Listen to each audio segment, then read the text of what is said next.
Do'zaxga ko'proq tushadiganlar ayollar bo'ladi erkaklardan ko'ra. Ayollar orasidan bir xotin turib, "Nima uchun yo Rasululloh? Nimaga jahannam o'tini bo'lgani ko'proq ayollar?" degan edi. Shunda Nabiy sallallohu alayhi vasallam, "Chunki sizlar shikoyatni ko'paytirib, erlaringizni yaxshiliklarini bilmaysizlar" dedi. Ikkita narsa aytilyapti. Ko'p shikoyat qilasizlar, ko'p la'nat aytasizlar va erlaringizning yaxshiligini bilmaysizlar. Chunki sizlar shikoyatni ko'paytirib, erlaringizni yaxshiliklarini bilmaysizlar dedilar. So'ngra ketdilar.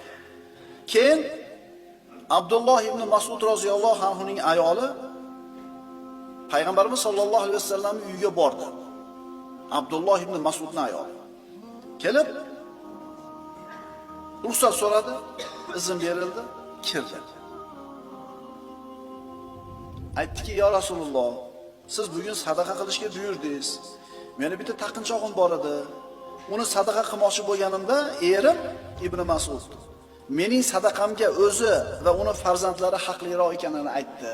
Shu to'g'rimi?" deb keldi. Ya'ni er kambag'al, erda puli yo'q. Xotinning qo'lida shu begi taqinchog'i bor. Bilay uzimidi, yoki uzimidi, ziramidi. Shuni sadaqa qilaman dedi. Biz o'zimiz muhtoj bo'lib tursak, birovga qilasanmi? Biz haqliroqmiz, bizga qil shu sadaqani dedi.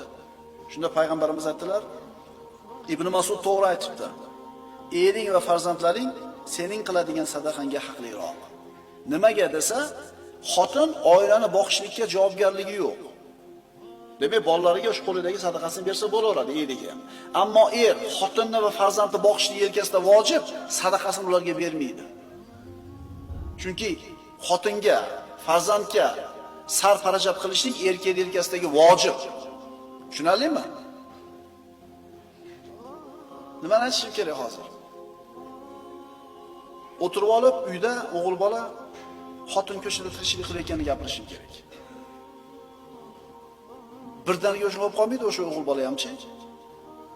Ko'chaga chiqqani qo'qadi, ishi tushmayotganidan, ish qilsa bo'lmayotganidan ko'ni sovib uyda o'tirib oladi, xotin chiqadi, tirikchilik bo'ladi, er uyda o'tirib oladi. Shunaqalar ham yo'qmasa, ko'zingizlarni katta ochinglar, juda ham katta gunoh qilyapsizlar. Xotin kishi o'zi uyda o'tirish kerak edi. Erkak kishi chiqib ishlashlik kerak edi. Siz nima qildingiz? Siz o'tirib oldingiz, xotin boqyapti. O'shuning uchun qizlarini turmushga uzatayotgan akalarimiz ham o'zingga yoqqan bo'lsa beravermas. Bu qo'ymas, yoqmasa qaytarib olamiz degan. Siz surishtiring o'sha sizga qizingizga xardor bo'layotgan o'g'il bolaning oilasi. Qani erkaklar qilish kerak ekan aylanib kelib yana. Otasi qanaqa, nima suv bilan boqqan, nima muhitda katta bo'lgan, u oilada erkak rahbarmi, xotin rahbarmi? U yerda o'lchov nima? Televizormi o'lchov yo shariatni o'lchov? Erkaklar hal qilish kerak shu narsani, bizga to'g'ri kelmaydi. Ha desa, ular mana tushunchalar. Yaxshi odamlar lekin bizga to'g'ri kelmaydi. Demak, ona farzandlariga infoq qilishligi yelkasidagi vojib emas. Ammo bo'lsa, infoq qilsa, bu narsa man qilinmagan.